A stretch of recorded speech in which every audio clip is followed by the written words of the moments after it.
In today's tutorial, I'm going to teach you how to do this macrame feather. It's super easy, and I show you a trick as well on how I cut the edges. There's going to be a part 2 to this tutorial. In that tutorial, I'm going to show the difference between leaving the feathers natural, using a stiffener spray, or using a felt backing. Let's get started right away. First thing I'm doing is taking the 40 centimeter length, folding it in half equally, and then I'm going to tape it down so it's nice and secure. I'm going to take one of the 20 centimeter lengths and have it equally in half, and I'm going to place that one underneath the cord that's already on the table. I'm going to take another one of the 20 centimeter lengths, and I'm going to take the loop end, I'm going to put it behind those two cords. I'm going to take these two cords, I'm going to put it through the loop of the one that's on the table, and then pull those ends together, and then push them up to the top. We're going to do the same thing with the remaining 24 20 centimeter lengths. I like to alternate which side I have the loop down each time because I like the way it makes the feather spine look. You can put them on the same side or the alternate. You will figure out what you like as you go. This time the loop is on the left-hand side. Take my other one, and I'm going to put that behind these two, and these two through the loop, and pull that together. And now you can see how the loop is on this side, on the first one, on the other side. I'm going to do that all the way.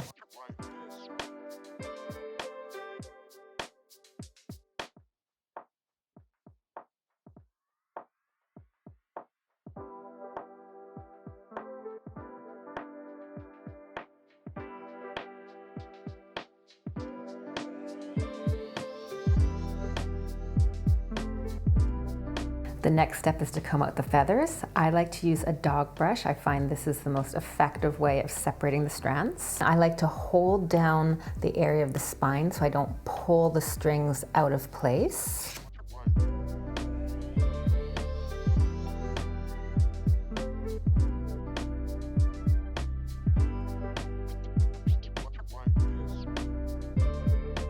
I like to go in with a metal comb and get those pieces that are closer to the spine.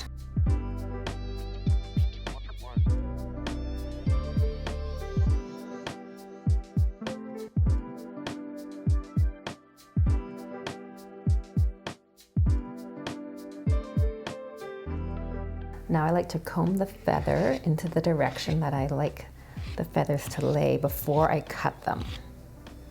So give it somewhat of the shape you're looking for.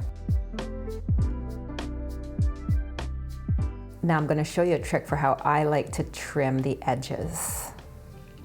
We're going to take the feather off of the counter, and then I like to use a cutting mat, and you can 100% do this with scissors. I just find this is more precise. Shape the feather again.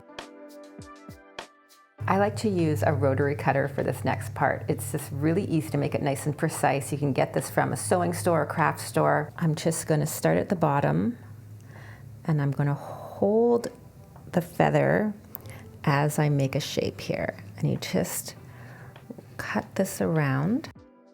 I like to go over twice and go to the other side and do the same thing.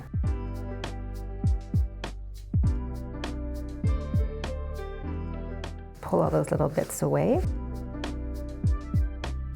and go back in and just tidy it up.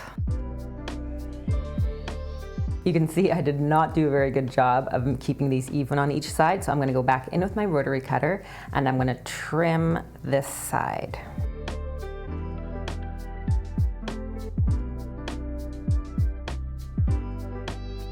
See, the rotary cutter makes it so easy to do. I'm going to do a second part to this tutorial. I'm going to show you what the feather is like as it is right now, what it would be like if you add a stiffener spray, and what it would be like if you did a felt backing, which I think is actually my favorite way to do these.